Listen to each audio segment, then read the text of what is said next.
কি করবেন টাকা দিয়ে? যদি কবর নিয়ে যেতে পারেন, আখেরাতে কাজে লাগে, তাহলে তো একটা ব্যাপার ছিল। তা তো পারবেন না। আপনি বলবেন না পারলে কি হয়েছে, ছেলে মেয়ে খাবে, ছেলে মেয়ে ভোগ করবে নিশ্চিত। বহু মানুষ সম্পদ রেখে চলে গেছে, তার ছেলে মেয়েরা ভোগ করতে পারে নাই, হাতে বুতে অন্য মানুষ খেয়ে ফেলছে, আছে না নাই? সবচেয়ে বড় হতভাগাকে জানেন? আল্লাহর জমিনে সবচেয়ে বড় দুর্ভাগা, সবচেয়ে বড় বেয়াকুব এবং নির্বোধ মানুষ হলো সে, যে যাদের জন্য চুরি করবে তারাও সে দায় নিবে না। কিয়ামতের দিন ছেলে আয়সা বলবে না, আব্বা চুরিদারি ডাকাতি 2 নম্বরই যা করছেন, ঘুষ সুদ যা খাইছেন, আমাদের জন্যই তো খাইছেন, আল্লাহ আমার আব্বারা জাহান্নামে দিয়ে না, আমাদের নিয়ে যান। বলবে না ভাই, কোরআন বলেছে ইয়াউমা ইয়াফিরুল মারউ মিন আখিহি ওয়া উম্মিহি ওয়া আবিহি ওয়া সাহিবাতিহি ওয়া বানি।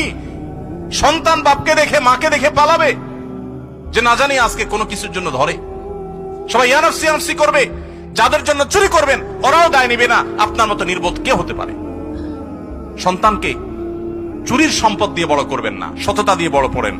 আমাদের সমাজে আজ ঘরে ঘরে সেই মা বাপ আছে যে মা বাপ চায় আমার সন্তান থাকুক আজ দুধে ভাতে, সেই মা বাপ নাই যে মা বাপ বলে আমার সন্তান থাকুক আজ ঈমান আমলে সততার সাথে।